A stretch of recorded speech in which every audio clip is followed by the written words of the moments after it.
Bonjour à tous et bienvenue dans ce premier JS. Avant de commencer, voici les titres de ce journal. Mercato. La Chine affole le mercato hivernal. On parlera aussi de Payet, Draxler et Witsel.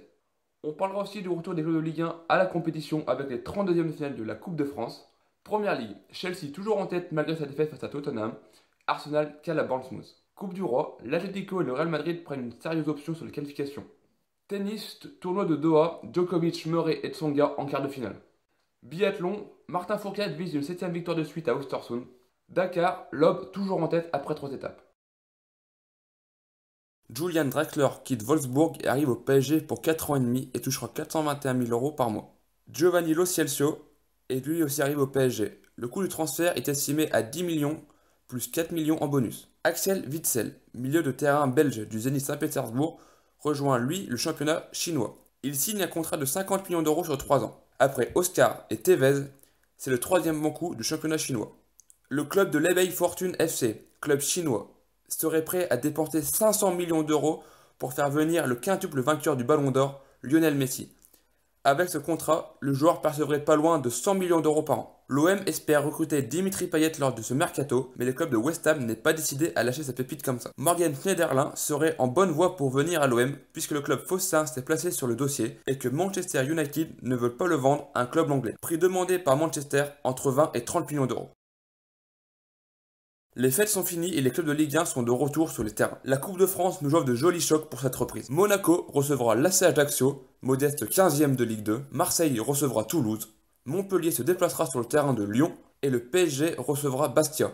Pour finir, Nice affrontera les Merlus de Lorient. Après avoir été mené 3-0 sur le terrain de Bournemouth, Arsenal réussit à ramener un point de ce match avec 2 passes décisives de Giroud en 5 minutes. Le choc de cette 20e journée opposait Tottenham à Chelsea. Victoire de Tottenham 2-0 grâce à un doublé d'Ali, son troisième en 3 matchs. Tottenham se place aussi en concurrent au titre. Chelsea toujours en tête devant Liverpool, Tottenham monte à la 3e place, Arsenal dégringole à la 5e place suite à sa défaite, et Manchester City prend la 4e place grâce à sa victoire 2-1 contre Burnley. L'Atlético prend une option sur la qualification après sa victoire 2-0 sur le terrain de Las Palmas avec des buts de Coquet et de Griezmann. Le Real Madrid offre un beau cadeau d'anniversaire sur le banc à Zidane en remportant ce match 3-0 face à Séville avec un doublé de Rames et un but du français Varane. Novak Djokovic et Andy Murray se livrent une bataille dès le début de saison pour la place de numéro 1 mondial. Les deux joueurs se qualifient pour les quarts de finale du tournoi de Doha. Le Serbe remporte son match contre Zeballos en 2-7, 6-3, 6-4 et affrontera Stepanek au prochain tour. Murray, quant à lui, s'est aussi défait de l'Autrichien Jürgen Melzer en 2-7, victoire 7-6, 7-5. Après sa victoire contre Brown 6-1, 6-3 au second tour, Tsonga affrontera Berdych au prochain tour. Après une pause de 2 semaines, le biathlon reprend et Martin Fourcade espère bien continuer sur sa lancée de 7 victoires en 8 courses individuelles, dès ce jeudi en Suède à Östersund, l'un des temples de la discipline.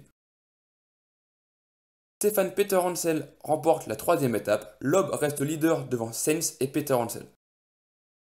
Et voilà, c'est la fin de ce premier JS, j'espère qu'il vous aura plu. Passez une bonne journée et à la semaine prochaine pour un nouveau JS.